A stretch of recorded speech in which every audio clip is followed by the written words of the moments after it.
1968, Memphis, Tennessee. A local labor dispute escalates into a major battle for economic and civil rights. It draws Martin Luther King, Jr. into the final confrontation of his life and marks the end of an era in the civil rights movement.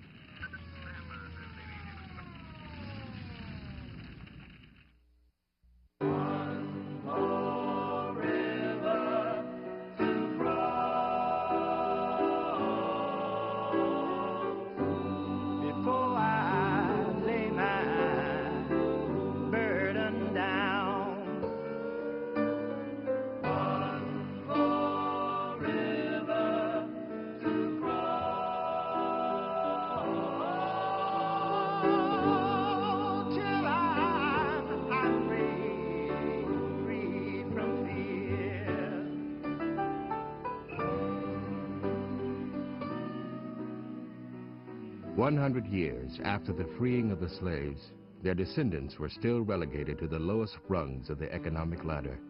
The Mississippi Delta in the 1960s was the poorest region of the United States, with most of its black population living in abject poverty. Migration to the city did little to change this.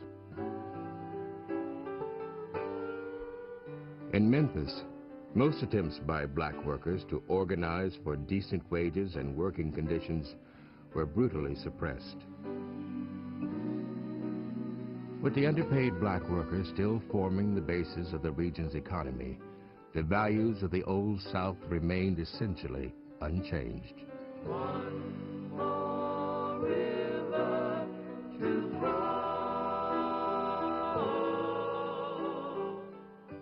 During the 1960s, Memphis spared itself the uprisings which drew national attention to Little Rock, Birmingham, and Selma by integrating facilities in a relatively peaceful manner. Blacks were finally admitted to movies, libraries, and lunch counters, but economically, they continued to occupy the most menial jobs for the lowest of wages. Nowhere was this more evident than in the Department of Public Works. This was a job a white man could not have. It was beneath the level of a white man. This is a social caste. This is a job reserved for blacks. It was not a clean job. They had to wear filthy clothes. They had to work in filth. They had to drag garbage cans, I mean tubs of garbage. Most of those tubs had holes in them, garbage leaking all over you. When you got home in the evening, you had to stop at the door to pull off your shoes and pull off those old dirty clothes because maggots had fell all on you. The men worked long hours with no overtime pay. There were no grievance procedures, no paid vacations, no sick leave. If a man got injured on the job, he could be fired. Wages were so low that a full-time worker could still qualify for welfare. The Lassa residents, they felt that we were satisfied because most of those people would give you little handouts. So we just gotten tired of those handouts. You almost could tell a worker when you saw him in the street. He had a hat on too large, his shoes was too big, his coat was too long. From handouts.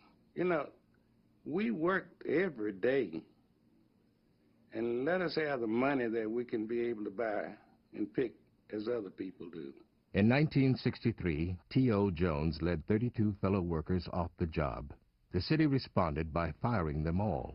Most were eventually rehired, but the point had been made. Union activity would not be tolerated. Jones refused to go back and continued his efforts to organize the men. You know, he used to tell me, because I used to see all this paperwork and stuff, he would tell me, he said, these people don't realize that they don't have to live like this. They don't realize that if they come together, that they can overcome these little things, you know, although they think they can't win, but they can. You know, it was like he was telling me, convincing me that he was right. Jones succeeded in getting affiliation with AFSCME, the American Federation of State, County, and Municipal Employees. But few men were willing to risk their jobs by joining. Despite this, Jones persisted. In the first part of '68, you know, you had more and more people, they started meeting, you know, what they would call like wildcat-like meetings. But it was more people coming every time, and they let him know that it was close at hand. February 1968. After years of unheeded complaints about faulty equipment, the inevitable happens. On a rainy day, an electrical short activates one truck's garbage compressor. 2 men are crushed to death. There is no workman's compensation, no insurance for their families. Feeling they have nothing left to lose, 1,300 sanitation workers walk off the job. We tried to get to the union officials, Mr. T.O. Jones, who seems to be the spokesman for the union and a former sanitation employee worker. He said he had no comment at this time. Jones leads the men to the office of his friend, Bill Ross, head of the Memphis Labor Council. Ross calls Washington and informs union official P.J. Champa of the strike. He says, Bill, you go out there and you tell those people to go back to work. And I'll come down there and see what I can do. I said, buddy, I'm the only white man in this building with 1,300 black souls out there. I'm not about to go out there and tell those people to go back to work. Now, if you want to tell them to go back to work, you come down here and do it yourself. Labor was not used to having 1,300 black men out on a strike that labor did not call, and on a strike that where there was no contract, there was no recognition of the union. You know, you were in a kind of nebulous position. Nobody knew who was what, when, or where. Standing firmly against the union is newly elected Mayor Henry Loeb. It has been held that all employees of a municipality may not strike for any purpose. This, of course, includes employees of the Public Works Department. Henry typifies, and I guess many blacks would say that I do too, what I call the plantation psychology. That is, that the blacks are the white man's responsibility, that we have to look out for them, that we own the plantation, they work on the plantation, we've got to look out for them. P.J. Champa arrives in Memphis to talk to the mayor about getting the men back to work, but Loeb refuses to recognize either him or the union as a legitimate bargaining agent for the workers. I was advised that you were out of work in violation of the law. I don't know of any law in Tennessee that says you have to subject yourself to indentured servitude. And I don't think that I'm breaking the law one iota, because I think as a free American citizen, I'm going to express myself as a free American citizen. You are expressing yourself by saying I am not working for those stinking wages and conditions. Now, it's certainly right that you should come to your mayor and bring up anything you want.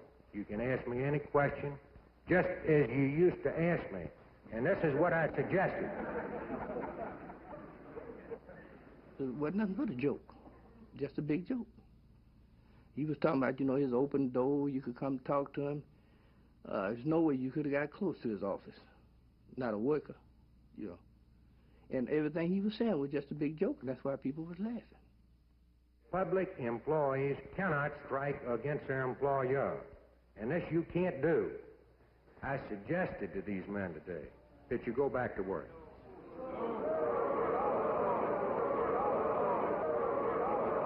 Henry Loeb knew that he was going to convince those men to go back to work. He knew that they trusted him. He knew they believed in him. He knew they'd do what he said. And I don't know this, but I'll bet he was the most surprised man in the world when they said, no, no, no, we're not going back to work. No way. Going to have a union. As long as you continue to break the law and endanger the public health and welfare, there will be no further talk at any level of government. Do you agree with the stand the mayor is taking in the sanitation dispute? Yes, sir. Why? Mainly because the fact that the men are breaking the law. No, I do not. What do you think he should do? He should go and give the people a raise, because they are here just like everybody else. I do, definitely. Why? Well, I have just about come to the conclusion the more you pet somebody, the more you're going to have to pet them. The community is very worked up about this, and I can't really predict what might happen, but there is very high feeling in the community. When a public official orders a group of men to get back to work and then we'll talk, and treats them as though they are not men, that's a racist point of view. And no matter how you dress it up in terms of whether or not a union can organize, it's still racism. For at the heart of racism is the idea that a man is not a man, that a person is not a person.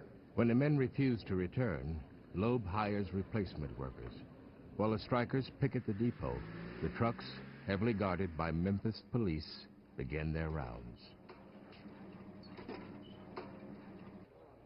With the mayor refusing to talk to union representatives, ASME President Jerry Worf arrives in Memphis. He knows that a loss here would be a major blow to his plans to organize municipal workers throughout the South. But he's not ready to back a major confrontation between a powerful mayor and workers who have not been prepared for the hardships of a drawn-out strike. Hoping for enough of a concession to get the men back to work, he takes their case to the newly formed city council, which includes 3 black members. I want you to resolve that, subject to the inhibitions in law, that these men may collectively deal with you through a chosen representative. When the council refuses to get involved, Worf is outraged. Their intransigence pushes him farther than he had intended to go. This strike can only go on so long as these men, these residents and workers for the city of Memphis, want it to go on. But I assure you of one thing on behalf of the 375,000 members of our international union, that so long as they want help and they want support, by God, they're going to get that help and that support.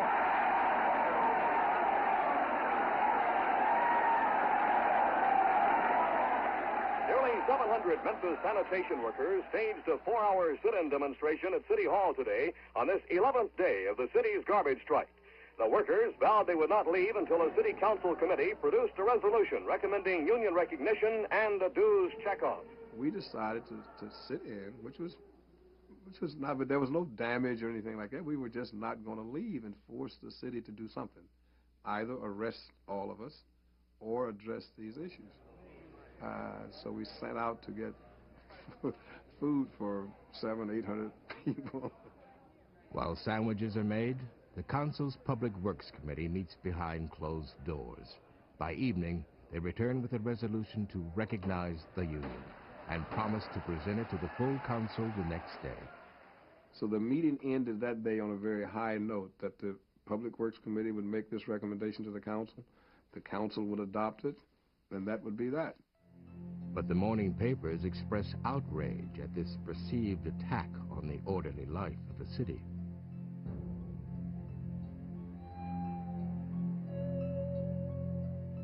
Strike supporters arrive at the auditorium to hear the vote. At the same time, the full council meets in private session and decides not to allow the previous day's resolution to be introduced. When the council finally appears, they vote to support the mayor and immediately adjourn. There was great anger, outrage. Not only that they went back on their word to sizable numbers of us and to many people from the black community, clergy and the like, but then that they abruptly adjourned their meeting and would not even at least have some kind of a hearing to talk about what had happened and why they changed their position. Hoping to cool off the crowd's anger, union leaders get permission from the police to lead a march to a nearby church. Everybody will fall in line, and we will get on the west side of the street and march down in an orderly fashion to Mason Hall.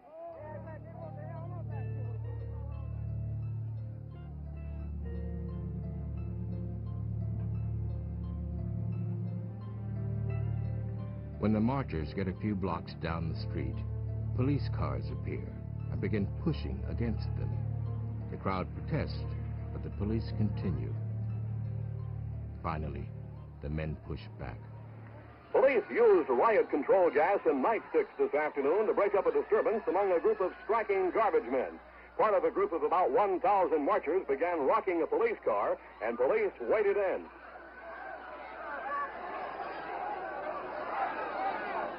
They just came in and started throwing at mace on the people.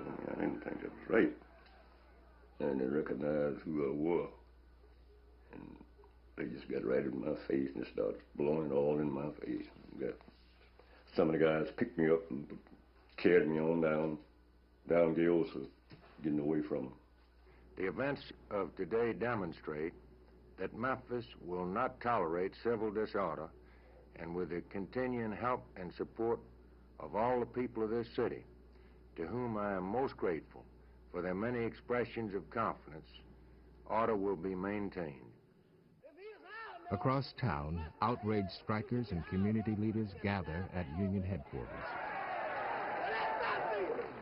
My feeling. I feel like we have been assaulted by the police department. Those people yesterday, when they told me there'd be an honest council meeting today, and you and I would have a chance to talk to this council, I regret I believed them. They lied to me and they lied to you.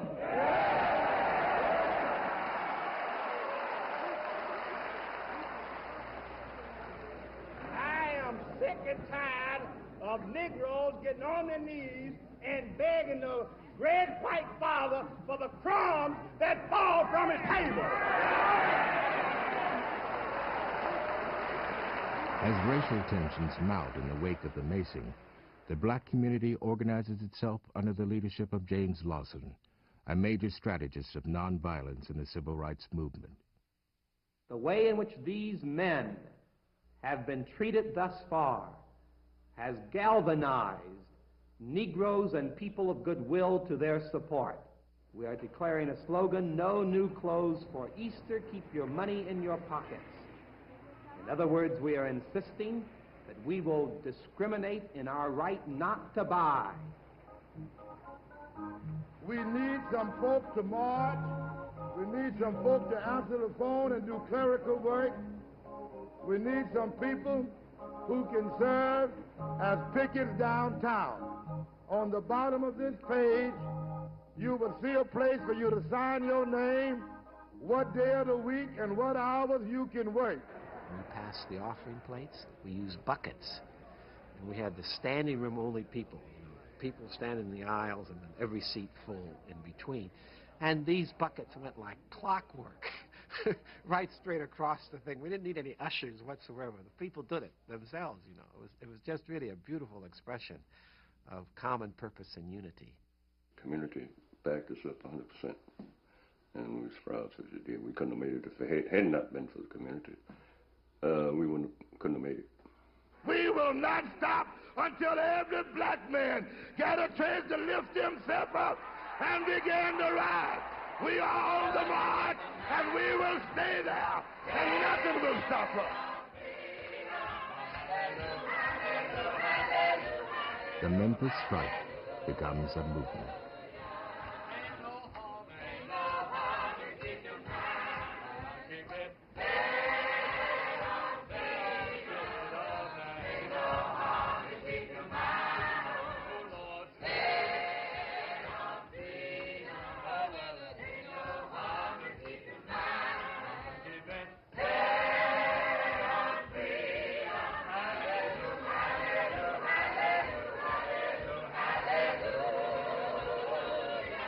One day, a new sign appears on the picket line. And that sign just said so much. I mean, it was, the impact of it went around the world. And it didn't say, I want freedom. It didn't say, I want justice. It didn't say, I want to raise. It didn't say more, better health care. All it said was, I am a man.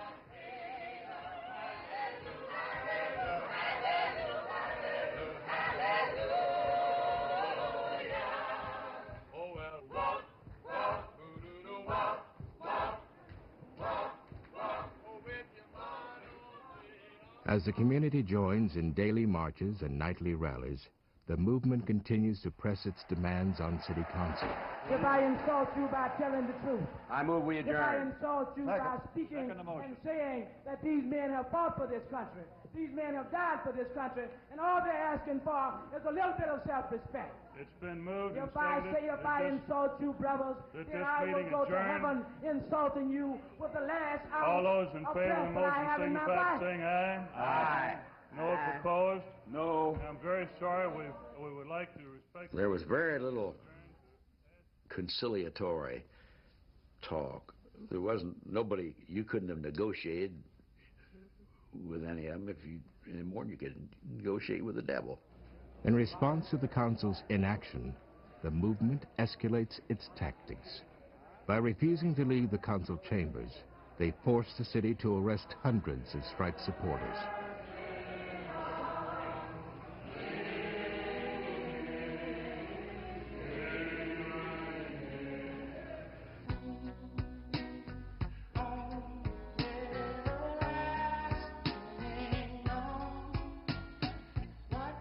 And our power has always been in ourselves, in our people, and in our unity, in the courage that we have to say no to racism and injustice. And so this is about our unity, our togetherness, our standing, our being willing to face macing, marching, and anything else in order that out of that unity we will have a victory. Meanwhile, the white community rallies around the mayor. Everywhere that Henry Loeb went, they'd give him a standing ovation. He didn't go to the black community. Man, I can remember going to the Rotary Club and all those places, and just everybody just clapping and carrying on, Stick in there, Henry, So it's mighty hard to back down when you're getting that kind of apparent support. Memphis has been known for a better way of doing business. Almost everybody stood rock solid that we white people knew what was best for those black people. And on that rock we stood for a couple of weeks. Not much longer, though. Not much longer. If you can't get a decent salary for men who are working in the name of God, how the hell are you going to get rid of poverty? The movement begins to attract the attention of national civil rights leaders. Now, one other point that's happening here. There's been so much tension between some of the trade unions and some of the civil rights groups that all over the country people are telling me, you can't depend on the unions, they're anti-Negro, they won't stand with you.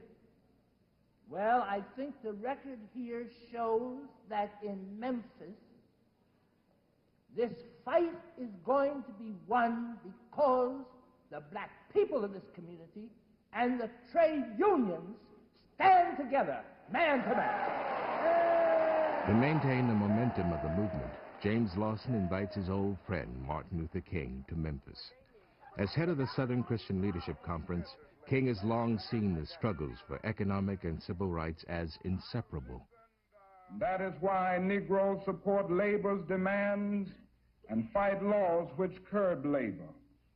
That is why the labor hater and labor baiter is virtually always a twin-headed creature, spewing anti-Negro epithets from one mouth and anti-labor propaganda from the other mouth. To dramatize the connection between economic and civil rights, King has planned the Poor People's Campaign, a massive demonstration to be held in Washington that spring. This will be no mere one-day march in Washington, but a trek to the nation's capital by suffering and outraged citizens who will go to stay until some definite and positive action is taken to provide jobs and income for the poor. The Poor People's Campaign was being discussed before the strike broke out in Memphis. It just so happened that, and that's why we've always maintained that God was in the plan, that the Memphis strike, the garbage workers, the sanitation workers provided a near ideal scenario to talk about eliminating poverty. Some members of King's staff feel that he should devote his full attention to the new campaign and that Memphis will be a costly detour on the road to Washington.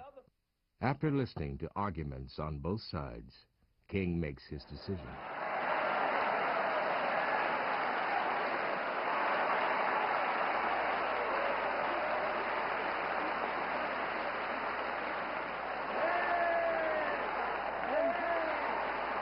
It was just like Jesus would be coming into my life. I was full of joy, full of determination. Wherever Dr. King was, I wanted to be there.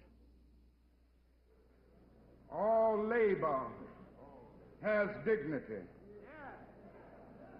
But you are doing another thing.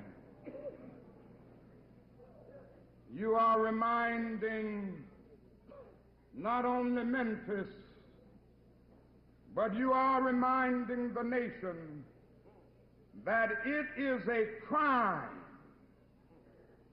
for people to live in this rich nation and receive starvation wages.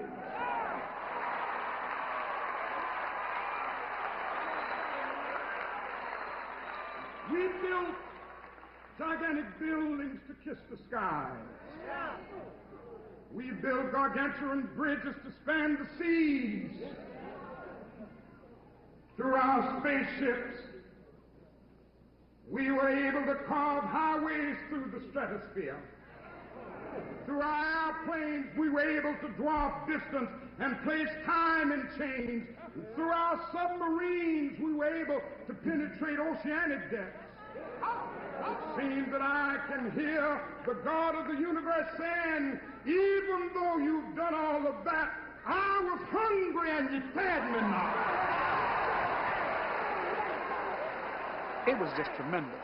He was quite thrilled and mentioned it. It was like an old-fashioned movement of the early days, because it had been a long time since you had gathered that many people together, at least 6,000, and they were all in harmony, and somebody wasn't shouting, Black Power or something else. People were in harmony, and he noticed that and was impressed by that and felt really good about it. I mean, it almost like vindicated him that the nonviolent era was not over. The atmosphere also moves him to increase his involvement in the strikers' cause. I tell you what you ought to do, and you're together here enough to do it. In a few days, you ought to get together and just have a general work stoppage in the city of Memphis.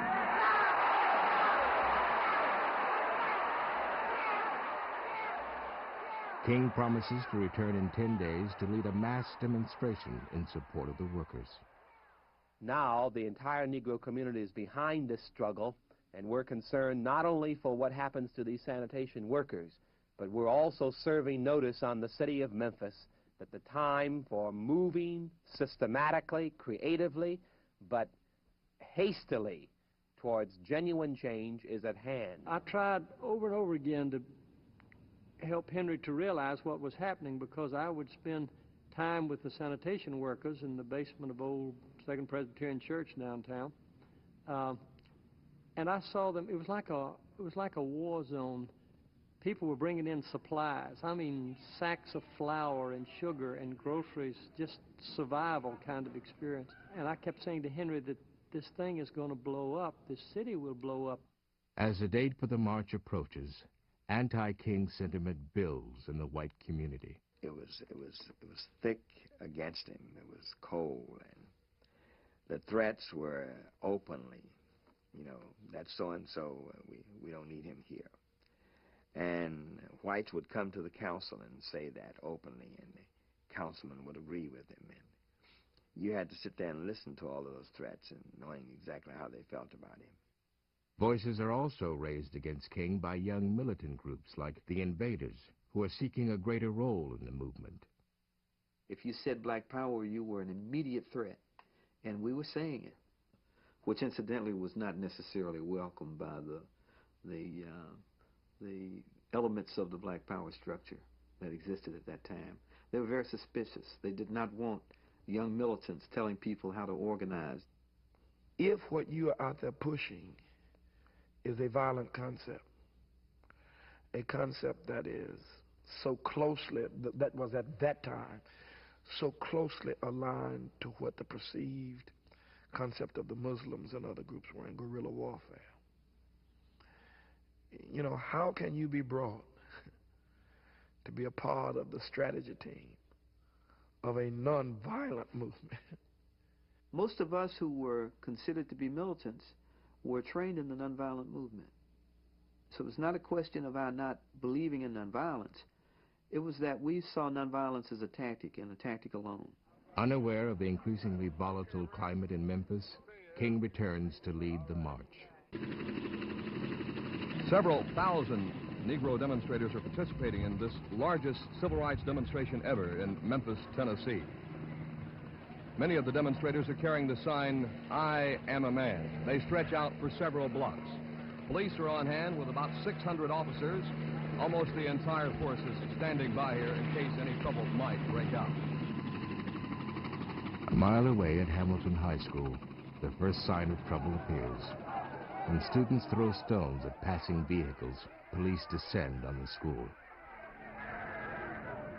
One young woman is seriously injured, and by the time the students join the march downtown, the story of injury becomes a rumor of death at the hands of the police. When King's arrival is delayed, militant voices can be heard in the increasingly restless crowd.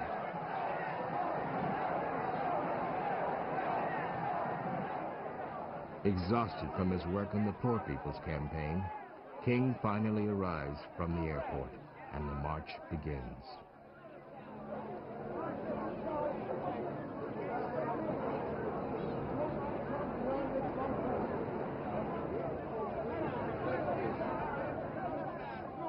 When you looked at Martin, you saw the tiredness in it. It was not a tiredness that a vacation relieves. It was a deep tiredness, like a tiredness of the soul. Ahead of us, Beale Street was filled to the sidewalks with people. I didn't quite like that. And we couldn't correct it. And when I got up about 2 blocks up the street on Beale, I heard what sounded like windows breaking behind us. Next thing we heard was sirens, and policemen were coming from every direction with tear gas, and they started surging down on the lines. I remember one officer came right up to my face and began to curse. Someone who was near me was trying to tell him that this man is a city councilman. He's a city official. And he said these words, "I don't give a damn who he is. I mean, get your so-and-so out of here now, or you're going to get the butt of this gun or a bullet out of it."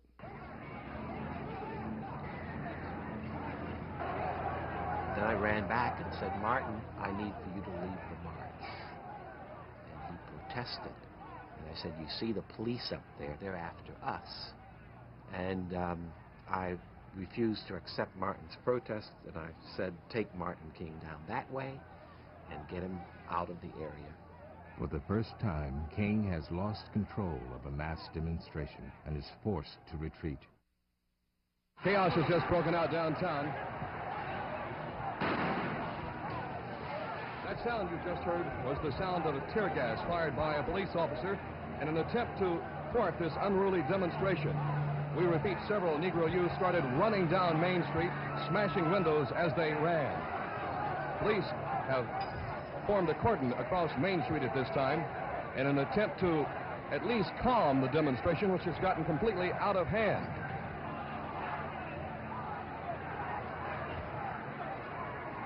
When the march degenerated into a riot, abandoned by its leaders, the police, with my full sanction, took the necessary action to restore law and order and to protect the lives and property of the citizens of Memphis. Determined that Memphis will not explode like Newark and Detroit, Loeb calls in the National Guard. Before night falls, the entire city is under martial law. Everything seems to be well under control. Over.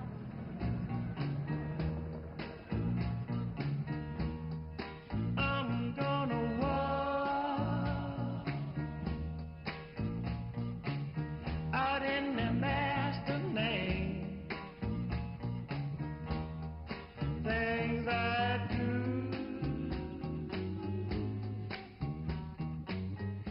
has hereby ordered and invoked a curfew which requires all citizens to be off the streets of the city of Memphis by 7 p.m. tonight and will remain off the streets until 5 a.m. Persons on the streets during these hours who do not have legitimate business or emergency reasons will be subject to arrest. What needs to be done will be done.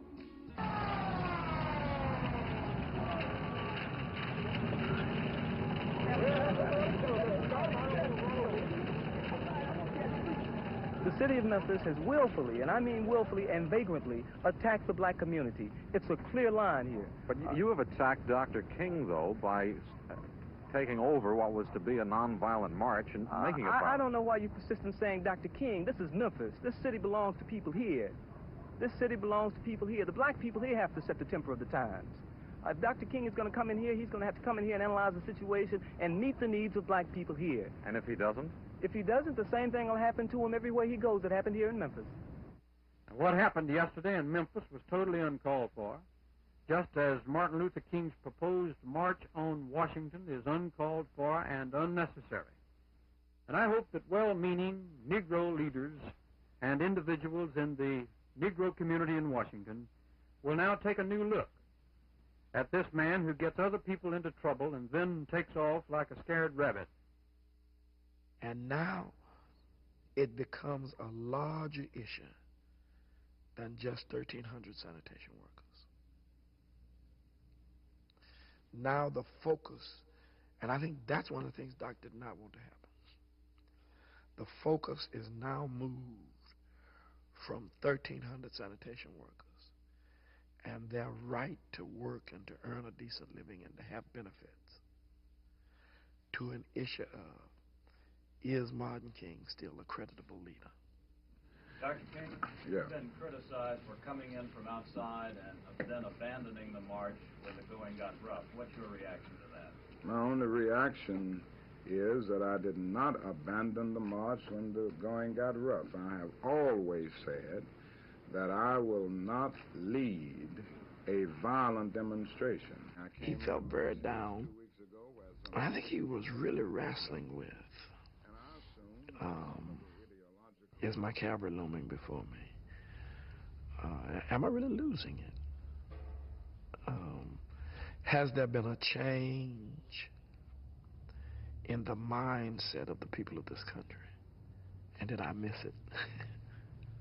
It really got him sort of caught up in saying that I'm not going to allow violence to take over the civil rights movement of nonviolence. So he came back to Atlanta and summons all of us. I was in Philadelphia working on the Poor People's Campaign, and he summoned us in Atlanta and said that we saw on the news what had happened, but he said that he wanted us to go back to Memphis, and he was going to march.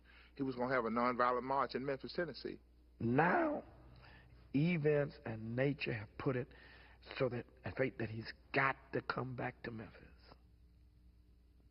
And he's got to organize to lead a peaceful, nonviolent march in Memphis.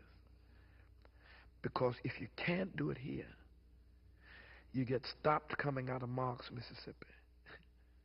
You get stopped in Birmingham. You get stopped in Georgia. You get stopped coming from California. Wherever a leg of the Poor People's Campaign is coming from, it's stopped now. While the nation is losing faith in King's leadership, the strikers continue to be true to the nonviolent philosophy of King and Lawson.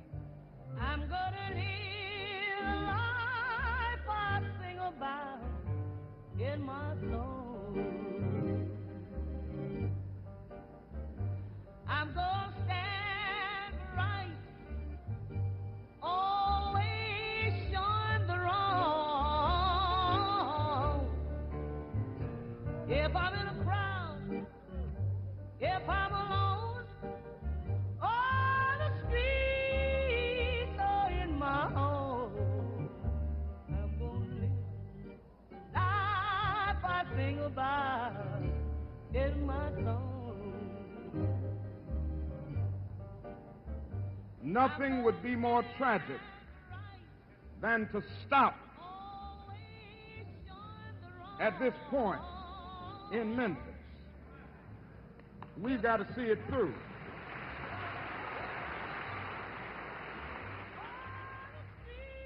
Be concerned about your brother. You may not be on strike, but either we go up together or we go down together. The question is not if I stop to help this man in need, what will happen to me? The question is, if I do not stop to help the sanitation workers, what will happen to them? That's the question. As national involvement in the march escalates, King's staff arrive in Memphis to ensure that this demonstration will not end in violence. And there was some dissension among some of the staff who didn't want to come back, who thought it was a setup, who thought it was a trick, and who thought that the whole situation was set up to really discredit him and to discredit SCLC, because a lot of the stuff that the FBI was doing and other law enforcement agencies trying to discredit the organization, they saw this as another ploy to do some more discrediting. But Dr. King was determined that he was going to come back to Memphis and have a nonviolent march. If it became accepted that you can no longer have massive demonstration, that would have taken the heart and soul out of the movement. We simply couldn't let that happen. Through workshops and meetings, the staff makes sure that this time the more militant factions of the community are not excluded from the planning of the march. We felt like we could mobilize 10, 20,000 people. And that's what we were telling Dr. King. We can bring the people out. If you will let your folk know that you support our effort to do so, and if you can get them off us a little bit, we'll go ahead and show you what kind of strength we have. But we have to be full partners. We cannot be second-rate citizens in this thing. So he agreed. He was ready to do that. The city awaits the arrival of Dr. Martin Luther King today. He plans to defy a federal court order which bans his second mass march in Memphis next Monday. It would now appear that if the court order is not amended or dissolved, King, as he did in Montgomery and Birmingham, faces another direct confrontation with authorities, this time in the streets of Memphis.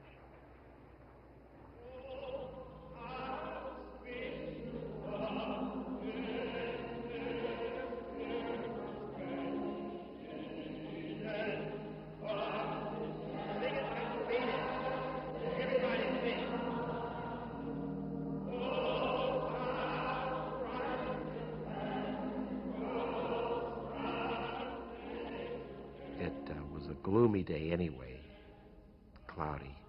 Began to rain in one of our Memphis rains. That was a persistent downpour.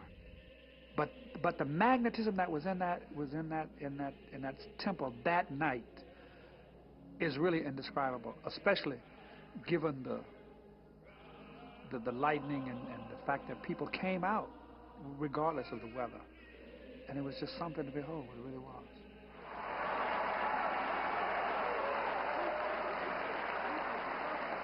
Now we're going to march again, and we've got to march again in order to put the issue where it is supposed to be.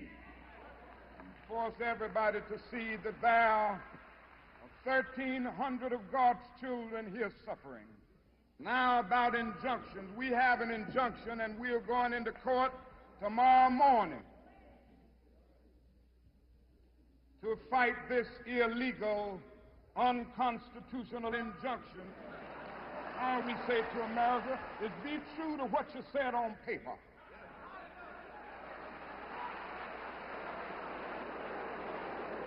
If I lived in China or even Russia or any totalitarian country, maybe I could understand some of these illegal injunctions. Maybe I could understand the denial of certain basic First Amendment privileges because they haven't committed themselves to that over that. But somewhere I read of the freedom of assembly. Somewhere I read of the freedom of speech. Somewhere I read of the freedom of press. Somewhere I read that the greatness of America is the right to protest far right.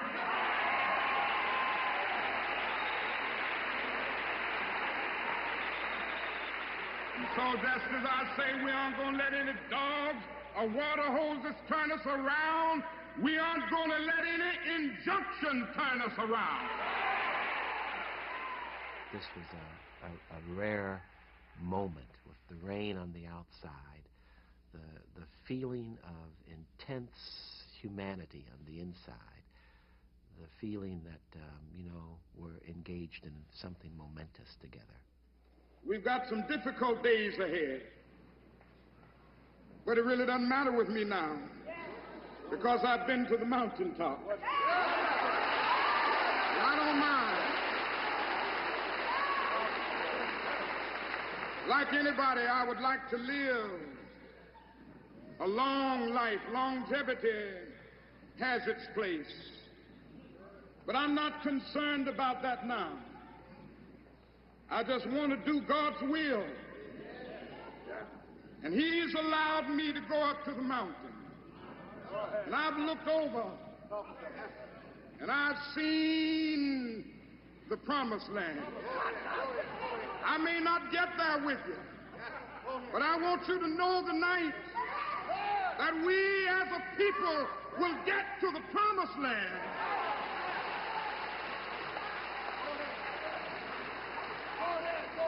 So I'm happy tonight. I'm not worried about anything. I'm not fearing any man. Mine eyes have seen the glory of the coming of the Lord.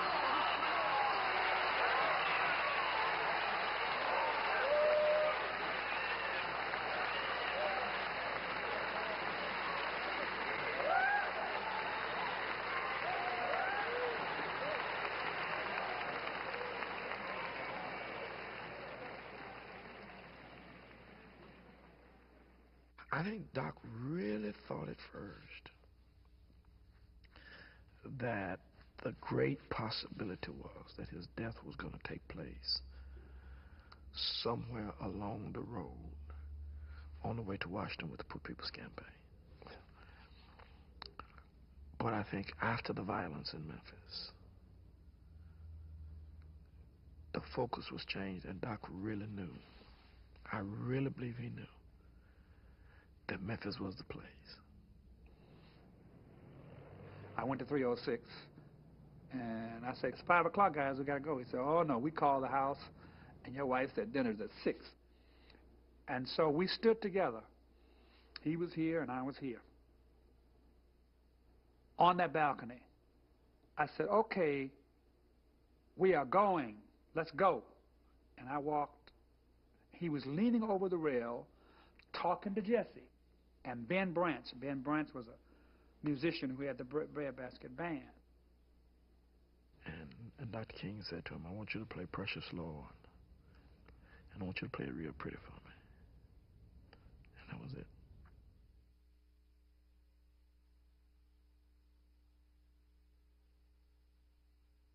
Martin Luther King Jr. was killed tonight in Memphis, Tennessee, shot in the face as he stood alone in the balcony of his hotel room. He died in a hospital an hour later. I ask every citizen to reject the blind violence that has struck Dr. King, who lived by nonviolence.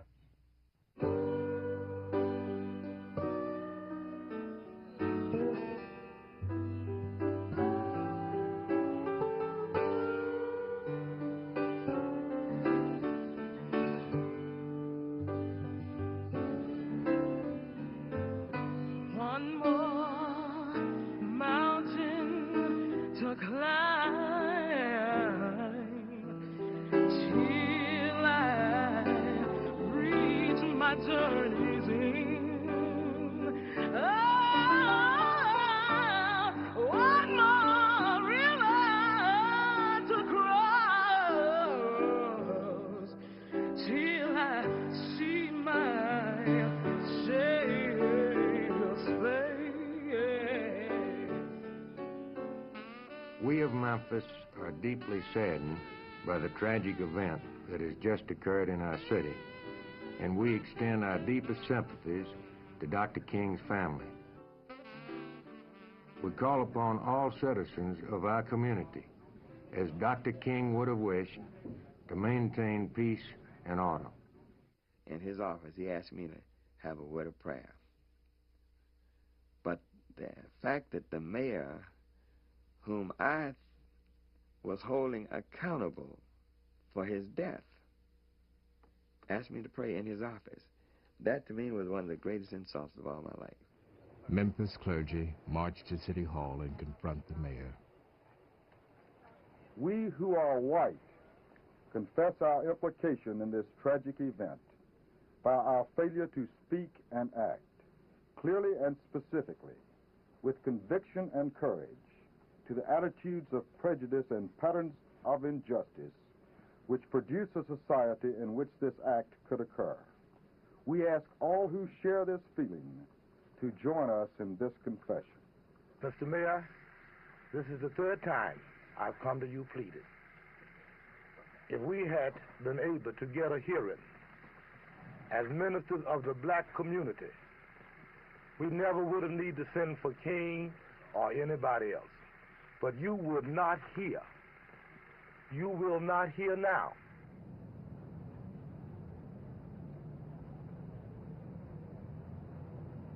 April 8th, people from across the country joined the Memphis black community to keep King's promise to stage a nonviolent march in support of the striking workers.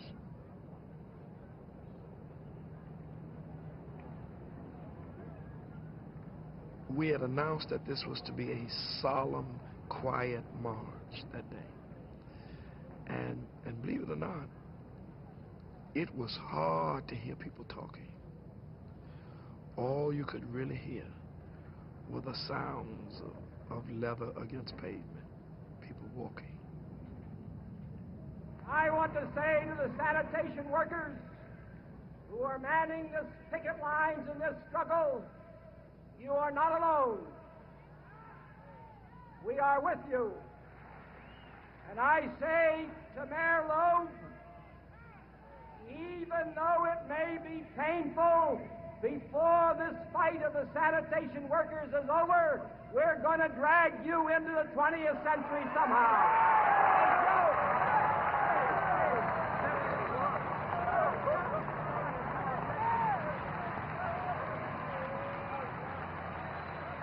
Under pressure from all sides, Henry Loeb allows negotiations to resume and for any settlement to be sent directly to the City Council for approval. Loeb himself will never budge from the stance he has held since the first day of the strike. Those in favor of the motion will signify by saying aye as your name is called. No if opposed. Aye. Aye. As of this morning, as of less than a half hour ago, as a matter of fact, your committee reached an agreement with the city. Union officials spell out the terms of the agreement. They include salary increase, benefits, grievance procedure, fair treatment, and most importantly, official recognition of the union by the city of Memphis.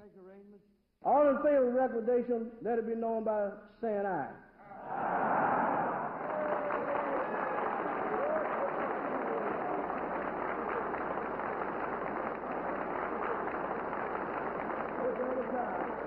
Those who are opposed, will you stand?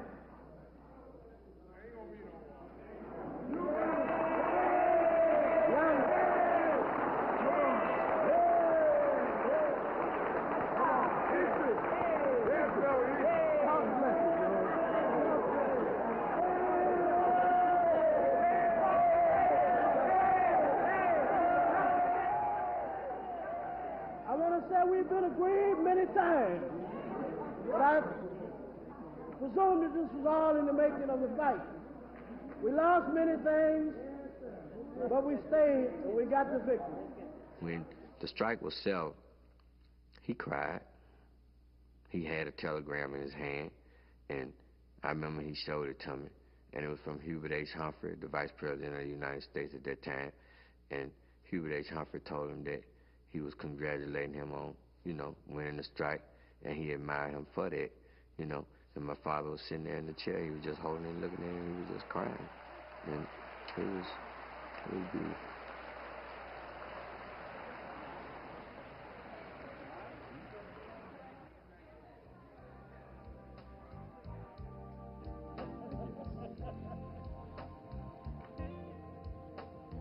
Against all odds, and without consulting the International Union, these men had defied the laws of Tennessee and challenged the power structure of the Old South.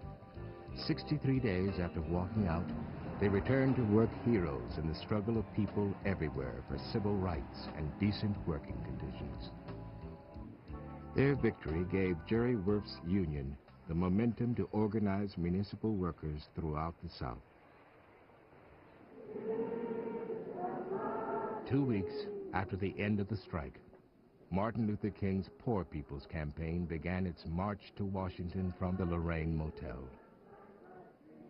But it was the Memphis strike that marked a turning point in the civil rights movement by demanding that the nation see and hear its working poor. I am a man. I guess it did mean something, didn't it?